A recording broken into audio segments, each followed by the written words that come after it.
చేశారు. అసలు మన ఇంజనీర్స్ కూడా ఇలా ఎర్త్ వర్క్ చేయలేరు. సూపర్ చేశారు అసలు ఎర్త్ వర్క్. ఈరోజు శ్రీకోర్మం పంచాయతీ గార మండలంలో ఏదైతే అయ్యవారిపేట మీదుగా, అయ్యవారిపేట నుండి రాళ్లపేట మీదుగా, దల్లాం చెరువుగట్టు మీదుగా శ్రీకోర్మాంక రోడ్డు వేయడం జరిగింది. అయ్యవారిపేట నుండి ఇది శ్రీకోర్మాంక 5 కిలోమీటర్ల రోడ్డు.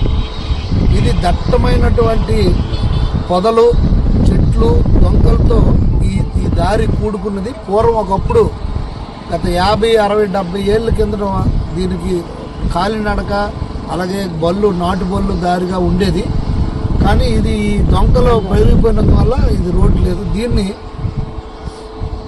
MGNREGSలో మనం అప్రూవల్ తీసుకొని రావడం జరిగింది. అయితే దీనికి ఈ పొదలు కొట్టడానికి ప్రయోజనం లేనందువల్ల నేను నా సొంత నిధులతో ఇక్కడ మిషన్ పెట్టడం జరిగింది. దీనివల్ల ఇప్పుడు ఆల్రెడీ రాకపోకలు సాగుతున్నాయి. దీంట్లో ఇంతకుముందు అయ్యవారిపేట నుండి శ్రీకోర్మం రావాలన్నా 12 కిలోమీటర్లు రావాలి. రాళ్లపేట వాళ్ళు శ్రీకోర్మం రావాలంటే 7 కిలోమీటర్ల పైచులకు రావాలి. 10 కిలోమీటర్లు రావాల్సిన పరిస్థితి. అలాంటిది ఇప్పుడు 5 కిలోమీటర్ల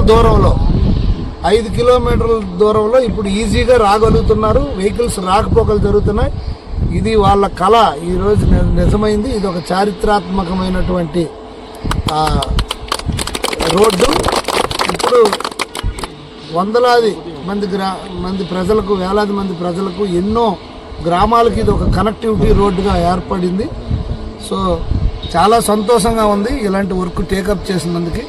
తప్పకుండా రానున్న రోజుల్లో దీన్ని PT రోడ్డుగా వీలైనంత తొందరలో, ఆల్రెడీ శాంక్షన్ అయిపోయింది, కాకపోతే VBG రామ్జీకి మారినందువల్ల ఇది ఏప్రిల్ తర్వాత దీన్ని టేకప్ చేసి దీన్ని తారు రోడ్డుగా చేసి ఇంకా మెరుగైన సౌకర్యాలు కల్పించి ప్రజలకు అందుబాటులో తీసుకొస్తామని తెలియజేసుకుంటాం.